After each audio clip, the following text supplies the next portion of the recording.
Welcome to study point. दोस्तों, इस video में हम Bihar SSC inter level mains exam के लिए दोस्तों इतिहास के 20 ऐसे प्रश्न लेकर आए हैं जो कि आपके एग्जाम के लिए मोस्ट इंपॉर्टेंट होंगे। दोस्तों, सारे प्रश्न काफ़ी अच्छे हैं, इसलिए वीडियो को अंत तक देखते रहिएगा। आइए शुरू करते हैं आज का वीडियो। देखिए, हमारा पहला प्रश्न क्या है। मानव द्वारा सर्वप्रथम प्रयुक्त अनाज कौन सा था।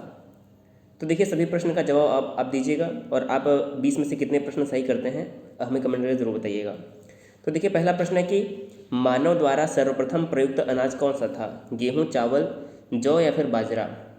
तो देखिए, ये सही आंसर क्या हो जाएगा इसका। ऑप्शन नंबर सी करेक्ट हो जाएगा। मानव द्वारा सर्वप्रथम जो प्रयोग किया गया अनाज था वो था जौ। तो यहाँ पर हमारा सही आंसर क्या हो जाएगा। ऑप्शन नंबर सी यहाँ पर जो है बिल्कुल राइट हो जाएगा। दूसरा प्रश्न देखिए क्या है। अलार कलाम कौन थे। देखिए, मोस्ट इंपॉर्टेंट ये प्रश्न है। तो जो अलार कलाम थे यह बुद्ध के गुरु थे। सही आंसर क्या हो जाएगा।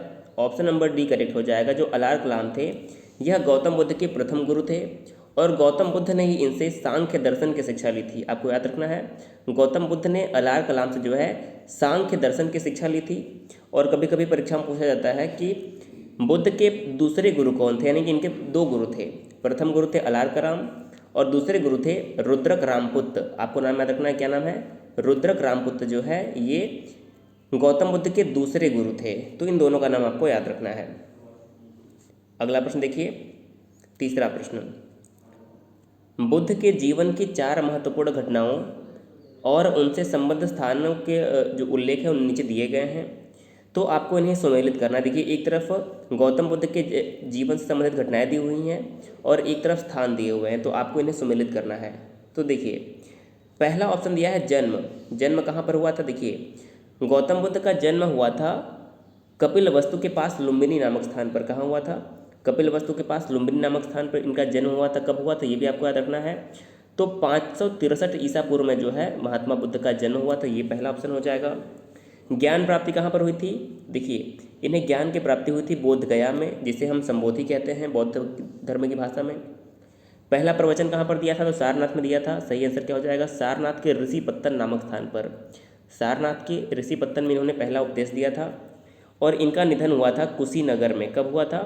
483 ईसा पूर्व में। 483 ईसा पूर्व में कुशीनगर में इनकी मृत्यु हुई थी। तो इस प्रश्न का हमारा सही आंसर क्या हो जाएगा।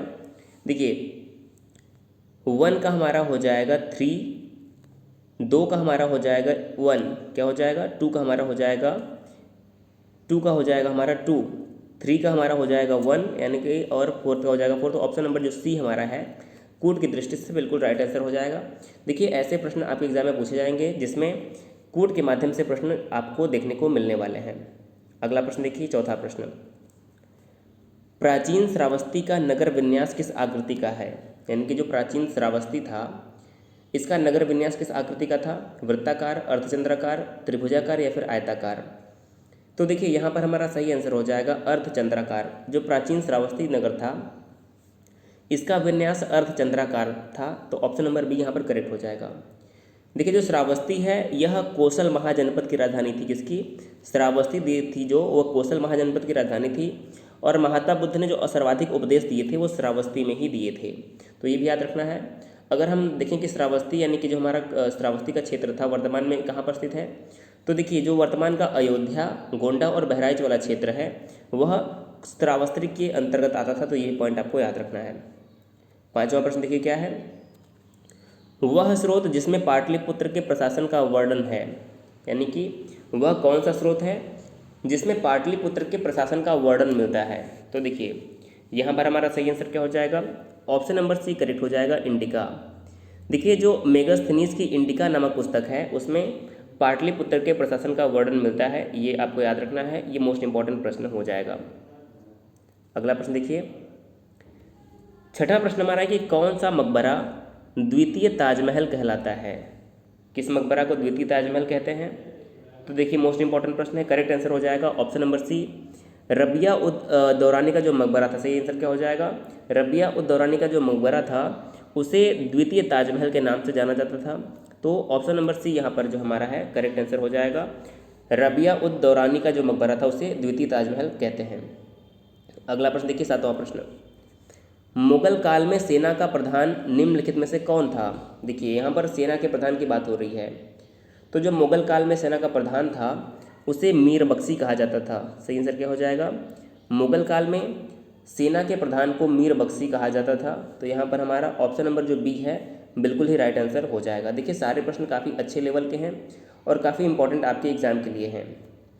8वां प्रश्न देखिए, निम्नलिखित बादशाहों में से किसको एक प्रबुद्ध निरंकुश कहा जा सकता है? यानी कि यहाँ पर बात हो रही है कि किस एक राजा को, बादशाह को प्रबुद्ध निरंकुश कहा जा सकता है? बाबर, हुमायूं, अकबर या फिर औरंगजेब? तो देखिए यहाँ पर हमारा सही आंसर हो जाएगा option number C, Akbar. Akbar को प्रबुद्ध निरंकुश कहा जा सकता है। क्यों? क्योंकि देखिए अकबर के शासनकाल में कानून की दृष्टि से सभी व्यक्ति जो थे लगभग एक समान थे, तो इसलिए अकबर को एक प्रबुद्ध निरंकुश जो है कहा जा सकता है। ऑप्शन नंबर सी हमारा करेक्ट हो जाएगा। 9वां प्रश्न देखिए, प्रयाग प्रशस्ति में से प्रयाग प्रशस्ति में किस एक से संबंध है? यानी कि प्रयाग जो प्रशस्ति था इसका संबंध किससे है? तो करेक्ट आंसर क्या हो जाएगा? Option number D, Samudragupta. देखिए जो प्रयाग प्रशस्ति है इसमें समुद्रगुप्त की ही प्रशस्ति यानी कि प्रशंसा की गई है। और यह लिखा किसने है? तो याद रखना है, कई बार एग्जाम पूछा जाता है।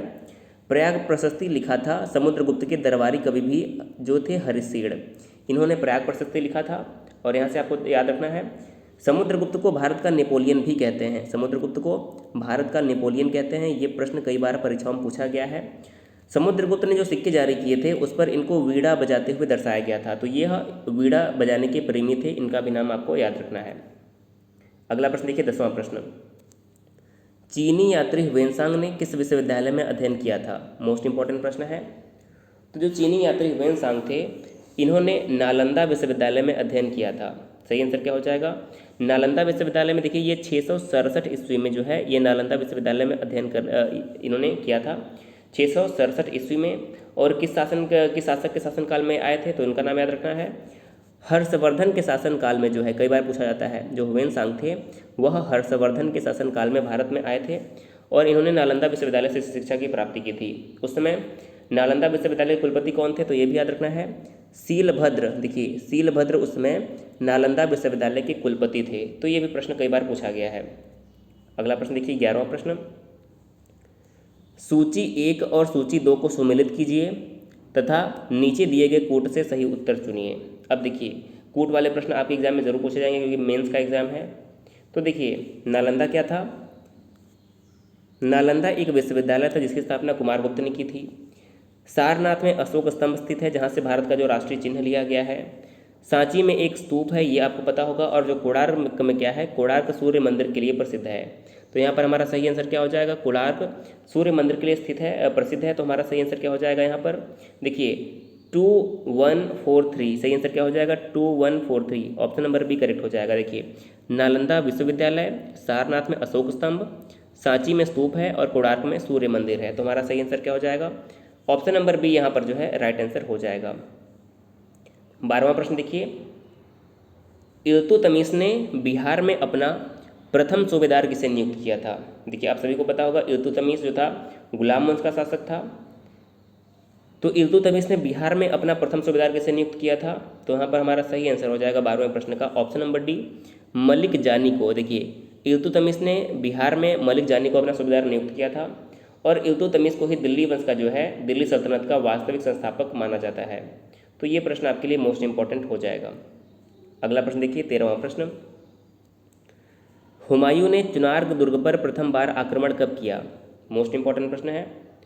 तो हुमायूं ने चुनार दुर्ग पर जो है प्रथम बार आक्रमण किया था 1532 ईस्वी में। सही आंसर क्या हो जाएगा?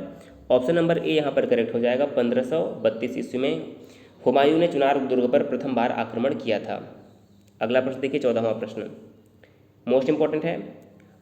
सल्तनत काल के सिक्के टंका, ससगनी एवं जीतल किन धातुओं के बने हुए थे? देखिए मोस्ट इंपॉर्टेंट प्रश्न है।